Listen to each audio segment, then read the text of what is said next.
Her true story, from New York. He said, "You're lucky we even let you stay." So I quietly left, then sold the land their house stood on. No one heard me pack, but they all heard the bulldozers. The silverware clinked against porcelain like brittle bones. No one spoke. The roast chicken was perfectly seasoned, the mashed potatoes creamy and hot, not that anyone seemed to notice. Angela's diamond earrings swung as she leaned across the table, setting her wineglass down with a sharp clink. "You know," she began, her voice sugar-coated with contempt, "if Mom's still living here when the Hendersons visit next weekend, it'll be embarrassing. They're from Westchester, Jason. They host dinners with wine pairings and guest lists." She turned her eyes to me, those cold, sharp eyes. I had once sewn the hem of her wedding dress by hand. I had welcomed her into my home like a daughter. Now, I was a liability. "If Mother's still here, it'll make us look small," she said, slowly, as though I couldn't understand. Jason didn't even look up from his phone. His fork moved absently over his plate. Angela continued, "I mean, let's call it what it is. She doesn't pay rent, she doesn't help with utilities. The garden she keeps is half dead, and she takes up space that could be our sunroom. Honestly," she looked straight at me now, "if you're a freeloader, maybe it's time to consider assisted living. Let the state take care of you, that's what it's there for." I didn't move. My hands were folded neatly in my lap. "And frankly," she added, voice louder now, "you should be grateful we even let you stay here. Most people wouldn't. We've been more than generous." Jason finally glanced up, just briefly. "Yeah, Mom, Angela's right. I mean, most people your age are in homes. It's not like you're contributing." His voice didn't even carry anger, just indifference. That was worse. My son. My only son. I looked at the space around me. The table I had stained myself. The cabinet with the crack from when Jason was 3 and knocked it over with his toy truck. The curtain I had embroidered while waiting for a phone call that never came.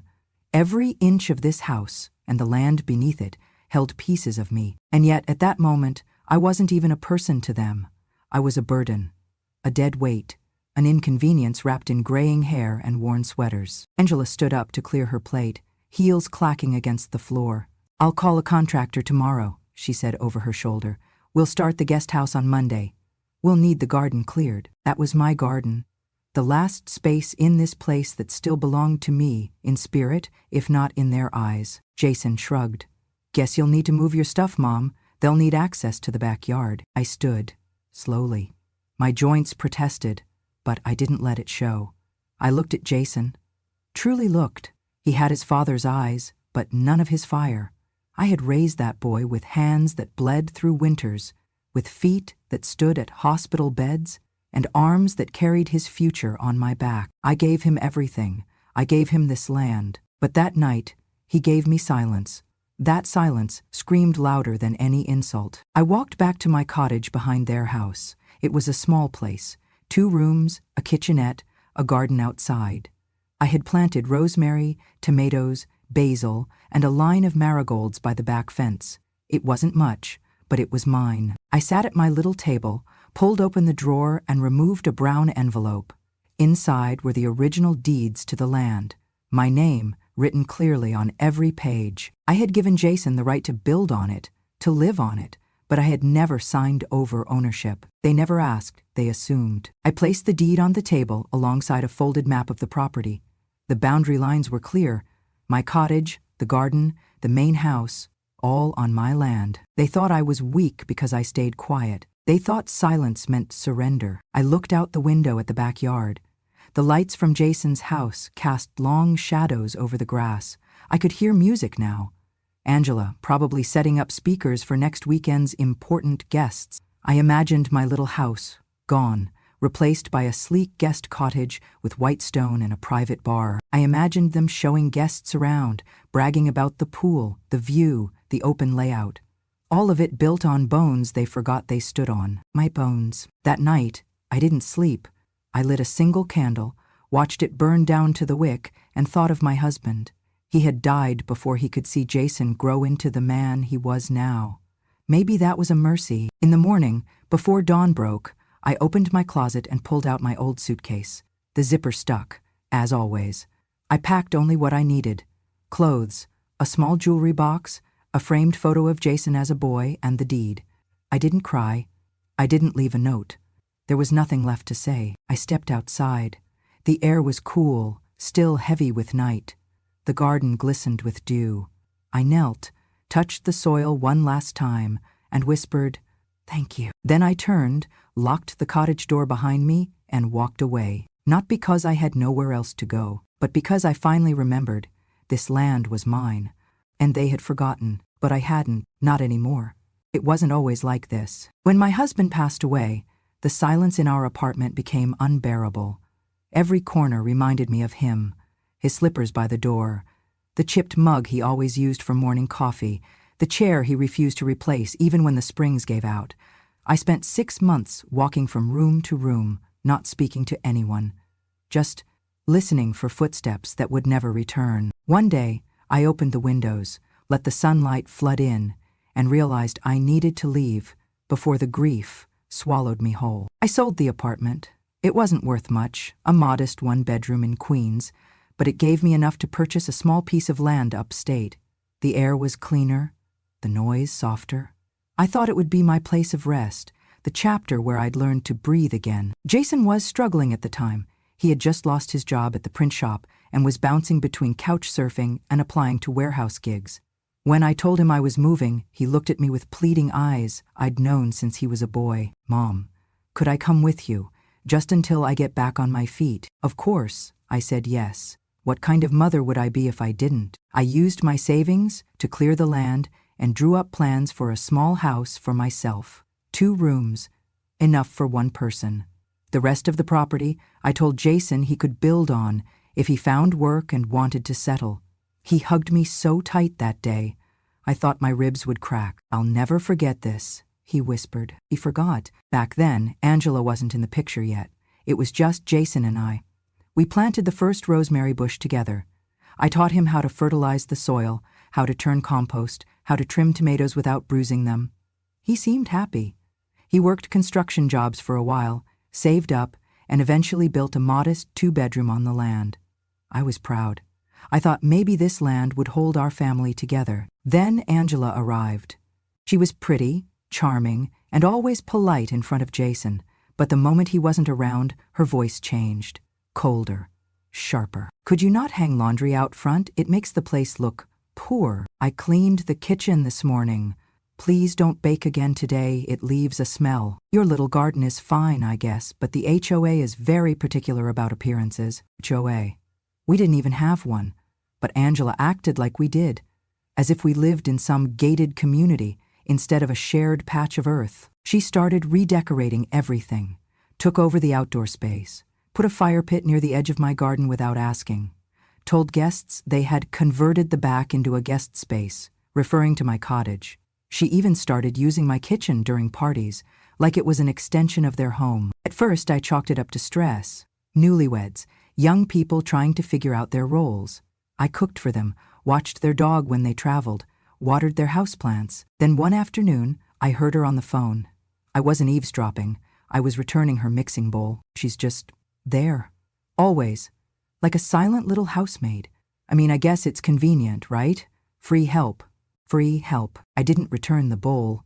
I left it by her back door and walked home, my chest burning. From that point on, things shifted. I noticed how rarely Jason visited my cottage, how he stopped joining me in the garden, how he stopped calling me Mom and started calling me Ma. Angela took control of their household, and soon mine too. She decided when I could host guests, if I could. She scheduled loud construction projects without warning. Once, she even had my marigolds removed, by accident, when a landscaping crew came. I kept my head down. It's what I knew how to do. I tended to my garden, fed the birds, and lit a candle every Sunday for my husband. But the boundaries, once so clearly defined, began to dissolve. My home was becoming a shed in their backyard. My identity, just a helpful old woman who didn't know when to leave. I had given them space, I had given them peace, and they had slowly erased me. By the second summer after Jason and Angela moved in, the parties had become a weekly occurrence. There were themed brunches, evening cocktail hours, backyard movie nights, and barbecues where the laughter was loud enough to rattle the glass in my kitchen window. It wasn't the noise that hurt me, it was the erasure. During those parties, Angela made it a point to steer guests away from the back of the property. My cottage, modest and clean as it was, didn't fit her image of tasteful hosting. She would block off the path that led to my door with tall drink tables or stacks of party chairs. "Keep everything in the front yard," I heard her say once. "There's no reason anyone needs to see back there, back there." That's what I had become. A direction, an inconvenience. Jason didn't say much during these events. He'd stand by the grill, beer in hand, smiling in that distracted way people do when they're floating through a life they barely recognize anymore. He had grown quieter with me. Where once he would drop by for garden herbs or sit at my table for tea, now he barely knocked. Angela handled everything now. One afternoon, as I watered my lettuce rows, Angela stormed outside in a flowing cream sundress, sunglasses perched on her head like a crown. "Mother," she snapped, voice laced with tension, "could you not do that today?" I looked at the hose in my hand, confused. "We have people coming over," she explained, gesturing to the yard. The wet soil, the smell of compost. It's not really the vibe. I wanted to laugh. Compost had fed this earth better than any of her hors d'oeuvres ever would. But I didn't laugh. I simply turned off the hose and nodded. "Thanks," she said, turning on her heel. A week later, I noticed orange stakes in the ground, small plastic markers poking through the soil of my garden. I approached Jason as he carried lumber from the driveway. "What are those for?" I asked. "Oh, that," he said, brushing dust off his hands. "Angela's working with a contractor. We're building a guest house, right here in the back. For hosting, maybe even Airbnb. It'll raise the property value." I blinked. "But this is my garden," Jason sighed. "I know, but you've had it for years, Ma. Come on. You've had a good run. We need the space." I felt the blood drain from my face. He looked at me, not cruelly, just dismissively, like I was part of the landscape that needed trimming. "Angela says it's an eyesore. And it kind of is, Mom. It's not, it's not modern." That night, I stood by my window and stared at the stakes. They dotted the earth like tiny flags of conquest. Thought about pulling them up, just yanking them out and throwing them in the trash. But I knew that wouldn't stop anything. Not really. So I waited. I listened. And one morning, the words I'd feared finally came. I was in my kitchen pouring tea when I heard Angela outside, talking to a friend on speakerphone. "Yes," she said, voice bubbling with excitement. "Contractor comes Tuesday. We're starting with the foundation." No, it won't be in the way. We're clearing all that garden, trees, everything. Sometime next week." Another pause, then laughter. "Yep, even the little granny hut. Sometime next month, that thing's coming down. We'll finally have a clean backyard. No more eyesores." Granny hut. I stood frozen, teacup trembling in my hand. They weren't just expanding, they were erasing me. I leaned closer to the window. Angela continued, "Jason's talking to the county about permits, but honestly, it's our land, our house. The old lady's just lingering.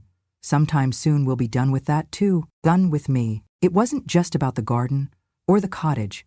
It was about making sure I no longer existed in their world. That afternoon, Jason came by, a rare visit.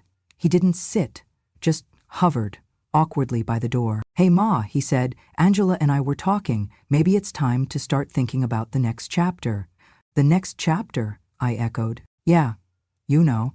Retirement communities, assisted living, that sort of thing. There's some good ones in the area. We'd help cover it, of course." He said it like he was offering me a gift. A place to die, neatly tucked away, where no party guests would have to see me age. I didn't respond. Not then. Instead, I thanked him, said I'd think about it, and that night I sat at my kitchen table with the deed in my hands. I ran my fingers over the paper. My name, still mine. They had built their lives on my generosity, and now they wanted to bulldoze me into the past. They thought I wouldn't do anything. They thought I'd stay quiet. They didn't know I'd already begun the next chapter, but not the one they expected. It was a Sunday morning when I decided to speak up. The sun was warm on my face, and I had just finished trimming the basil. I placed a small bouquet of herbs in a mason jar and carried it to the main house, knocking gently on the back door. Angela opened it, her lips pursed, eyes already scanning the jar like it might drip soil on her tile. "Good morning," I said. "Is Jason home?" "He's upstairs," she replied flatly, stepping aside just enough to let me in. "Is it important?" "We've got a busy day. It won't take long." I sat at the edge of the living room, the place that once felt like part of my home. Now it smelled of expensive candles and detergent, artificial and cold. Jason came down the stairs, stretching. "What's up, Ma?" I held the jar between my hands. "I heard about the plans. The guest house," I said softly. I wanted to ask if we could preserve part of the garden. Maybe the corner with the marigolds. That was your father's favorite spot." Jason looked at Angela, then back at me. "Mom, you've had that space for years," he said. "We've been more than accommodating. You're not paying rent. You're not helping with the mortgage. Angela and I are trying to make this a real home, one that reflects us." "I'm not trying to be in the way," I said gently. "Just that little corner. It means something." Angela scoffed. "This again?" Jason raised a hand, cutting her off. "Look, it's not about the garden, Ma. It's about fairness. You've been living here for free, using the utilities, taking up space, and you're not contributing." My heart stung at the word. "Not contributing." Angela stepped forward. "And let's be honest," she said, arms crossed. "You're a freeloader. I'm sorry, but someone has to say it. It's not sustainable. We're not a charity." I blinked. That word, freeloader, as if everything I'd poured into their lives, the land, the home, the years, had vanished. Jason added, "Angela's been doing research. There are some decent state-run homes in the area. They're clean, and they've got like music nights and group meals. It might be better for you." My throat tightened, but I kept my voice even. "You want me to leave?" Jason sighed. "We just think it's time for a change. You're getting older, Mom. You deserve to be cared for. Let the state take care of you." There it was. Let the state take care of you. The final nail. Spoken not with cruelty, but with the bland, thoughtless practicality of someone who has already made up his mind. Angela nodded, pleased. I looked at them both. Angela in her crisp blouse, eyes sharp and triumphant. Jason, my son, avoiding my gaze now, pretending to be busy with his phone again. I stood slowly, placing the jar on the table. "I understand," I said. Angela blinked. "That's it?" Jason looked up, surprised. "Really?" I nodded. "You're right. You deserve the space." Without another word, I walked back through the door, down the paved path, past the flower beds I once planted, with Jason as a boy. The marigolds were in full bloom, their scent, earthy and warm, drifted in the breeze like a memory. I paused in front of my garden. I had never thought of myself as someone who could be erased. I thought roots mattered, that time mattered, but people forget. They forget what you gave, what you grew, what you were. They forget that quiet isn't weakness, that silence isn't surrender. That evening, I sat alone in my cottage, the deed to the land resting in my lap like a stone. It was time, not to fight, but to move, and to remind them, gently, firmly, just whose land they were standing on.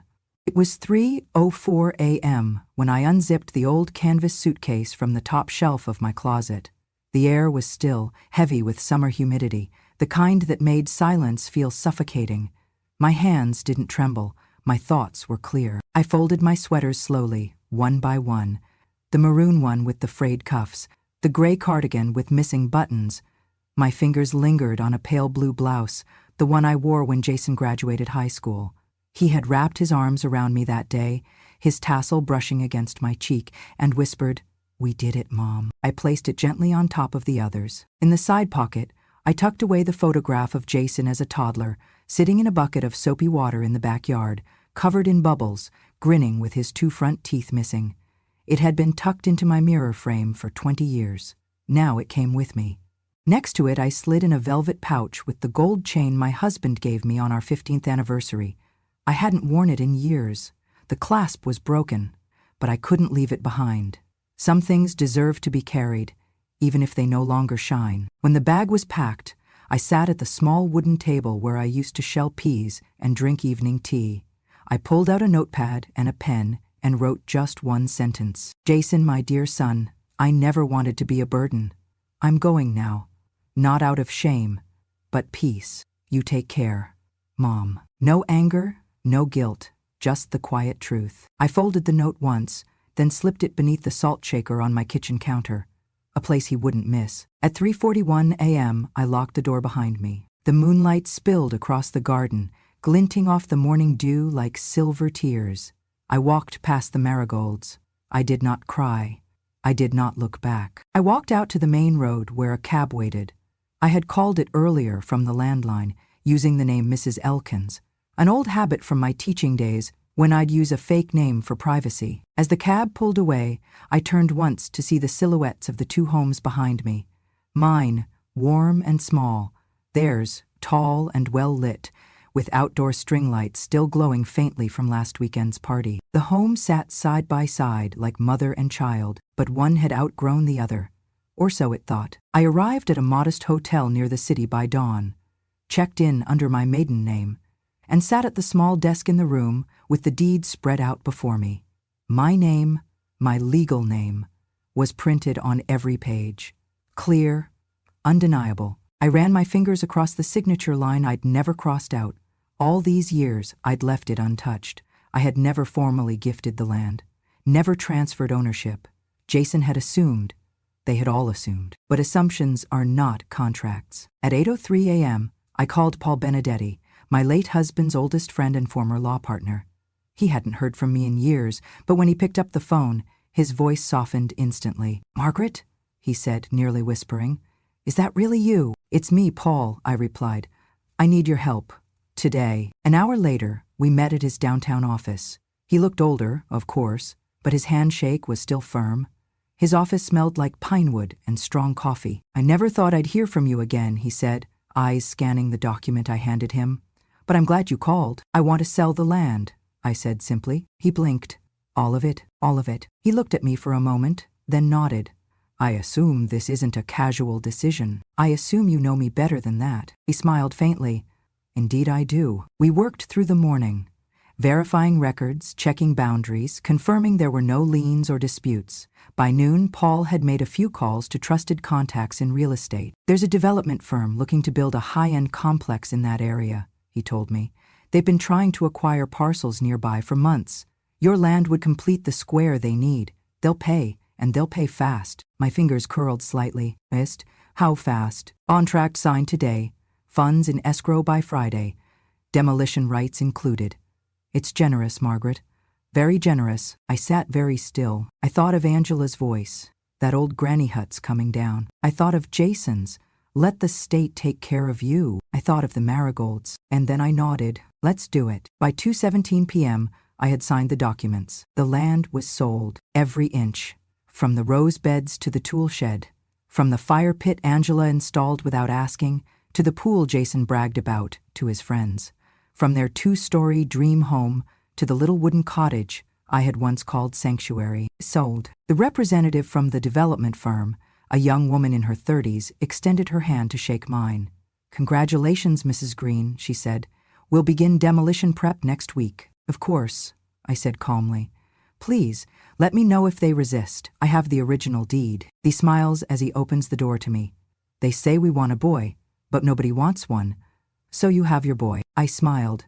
Not anymore. That night, I returned to the hotel, placed my suitcase by the door, and stood by the window overlooking the city. The lights blinked like stars fallen to earth. I poured myself a cup of hotel tea, bitter, too strong, and lifted it in silence. To peace, to land, to the quiet kind of justice that doesn't scream but is heard all the same. It started with a letter taped to their front door, a plain white envelope delivered by hand, sealed with the gold insignia of a development firm. Inside, a notice of property transfer, a demolition schedule, and a final warning to vacate all structures within 5 business days. Angela found it first. She screamed. Jason thought she was joking, some prank, some mistake. He yanked the papers from her hand, scanned them once, twice, 3 times, then turned pale. "What the hell is this?" he muttered. "This can't be right." Angela tore through the house, searching for the deed, the contract, any proof that the land was theirs. But she came up empty. Jason called the county office, then the assessor, then the registrar. Each time the same answer. "The land is no longer under your name. It was never under your name. Title records confirm original ownership belonged to Margaret Green. Sale completed and finalized last Friday. Jason's voice cracked. But she never. I mean, that's impossible. It's ours. We live here. I'm sorry, sir, the clerk replied. According to our records, you were tenants. Informal, but without a legal claim. You'll need to vacate. Angela collapsed into the kitchen chair, hands clutching her temples. You said it was ours, she hissed. Jason stood frozen in the middle of the room, the notice dangling from his fingers. She never signed it over, he whispered. What? She never transferred the deed. She gave me permission to build, but she never gave me the land. Angela's face twisted. You mean to tell me we spent $200,000 remodeling a house we don't even own? Jason didn't answer. He didn't have to. Angela stood up so fast her chair toppled. You're unbelievable. You said she gave it to you. You said it was understood. God, Jason, how do you not check these things? I didn't think I had to, he shouted, finally snapping. She's my mother. Angela laughed, bitter and sharp. Yeah? Well, your mother just sold the ground out from under us. That night, they called me 9 times. 10, 11. I watched the phone ring from the window of my new apartment, a 10th floor unit overlooking Central Park. The view was nothing like my garden, but it had a strange kind of peace. The kind that only comes after a storm. I let it ring. The next morning, the bulldozers came, bright yellow, like school buses with jaws. The sound of engines filled the air, along with the crunch of gravel and the hum of men in hard hats reading blueprints. Angela ran outside in her robe, mascara smeared across her cheeks. You can't do this, she shrieked at the crew leader. We live here. He checked his clipboard, unbothered. Ma'am, according to the paperwork, you have until noon to remove your belongings. Jason stumbled out behind her, shirtless, barefoot, holding his laptop like a child clutches a toy in a fire. The neighbors peeked through blinds. A few came out, murmuring in disbelief. Angela stormed up to one of the workers. This is illegal. My husband owns this house. The man raised an eyebrow. He built a house on land he doesn't own. That's not illegal. That's unfortunate. Jason stood there, chest heaving, staring at the machines. One revved its engine and began tearing through the side fence, the one he put up with his own hands just 2 summers ago. He grabbed his phone again, dialed, and let it ring. By noon, the garden was gone. By 1 p.m., the guest house foundation, still incomplete, was torn up like paper. By 2:30, the first corner of their home came down. Angela screamed the moment wood cracked, and Jason just stood there, holding her like a man who'd seen something die that he'd never properly valued until it was too late.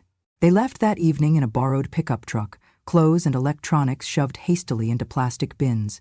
The workers paused briefly to let them back out of the driveway, what was left of it, before resuming their task. Behind them, their dream home stood gutted, its insides exposed to sky. And I received one final voicemail that night. Jason's voice was hoarse. Mom, please, please call me.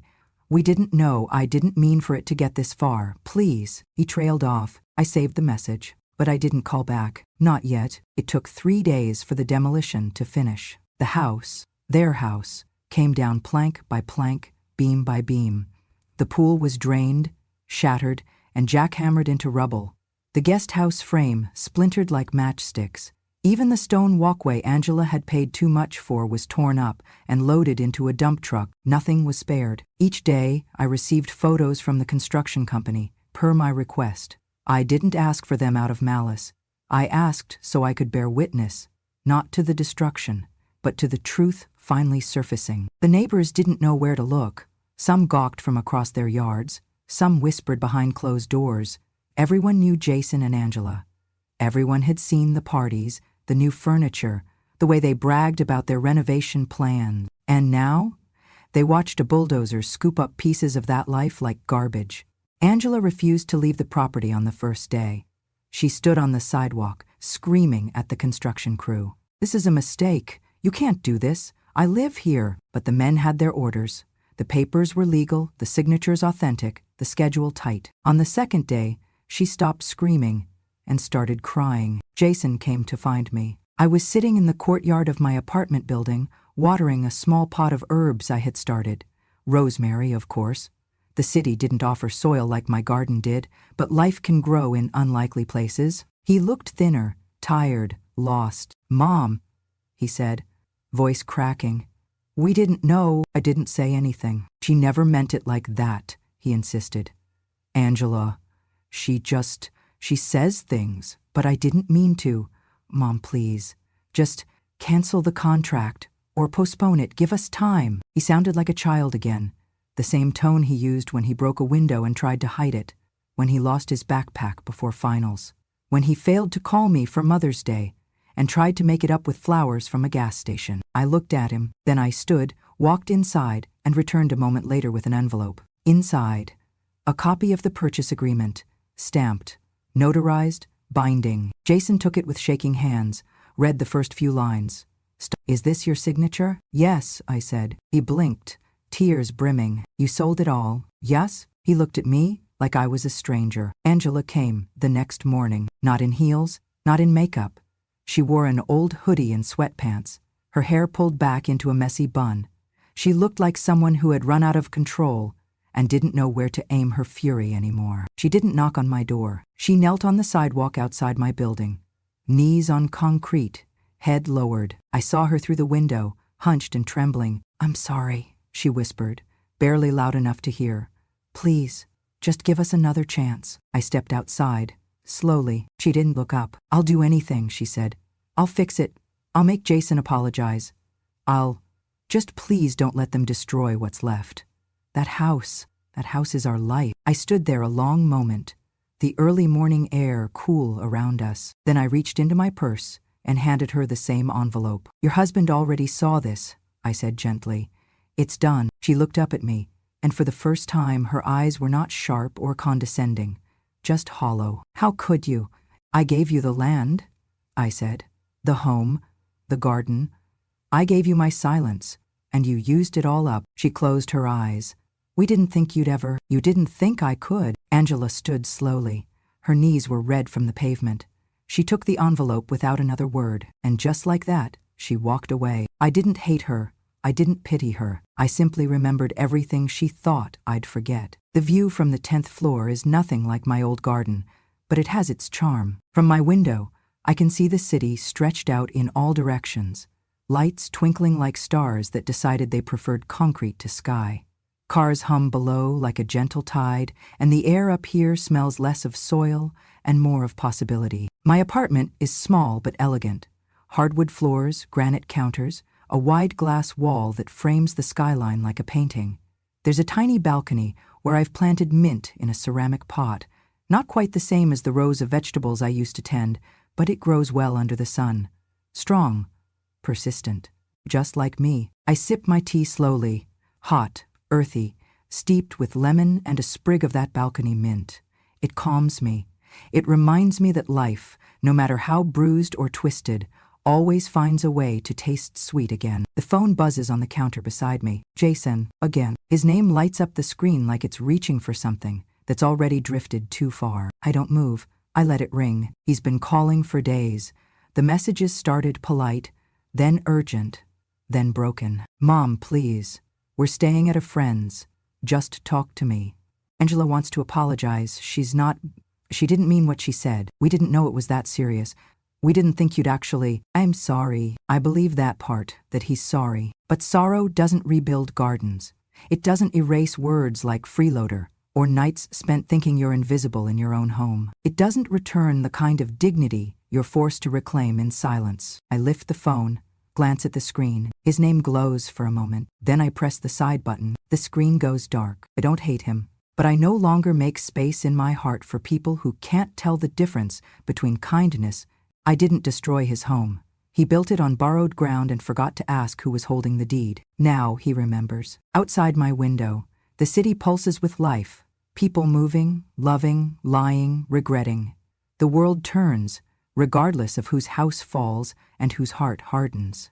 I sip my tea again. It tastes stronger today. They say, revenge is a dish best served cold. But this is not revenge. It's restoration. It's the quiet rebalancing of scales left tilted too long. I breathe in deeply, the scent of mint curling through the air. I didn't lose a son. I lost the illusion that he ever really saw me. And maybe that's the most honest grief of all. But it's also freeing, because now I see myself. I see what I've built, what I've endured, and what I've reclaimed. Not with shouting, not with spite, but with quiet steps and signed papers and the strength to walk away. And if you're reading this, if you've ever felt invisible, underestimated, or quietly erased, let me say this. You're not weak for staying silent. You're wise for waiting. And when your time comes, you won't need to raise your voice. You'll just need to rise. If you've been quiet for too long, let me tell your story. Subscribe to Grandma True Stories. Here, silence is a form of intelligence, and revenge, it doesn't need noise to make its point.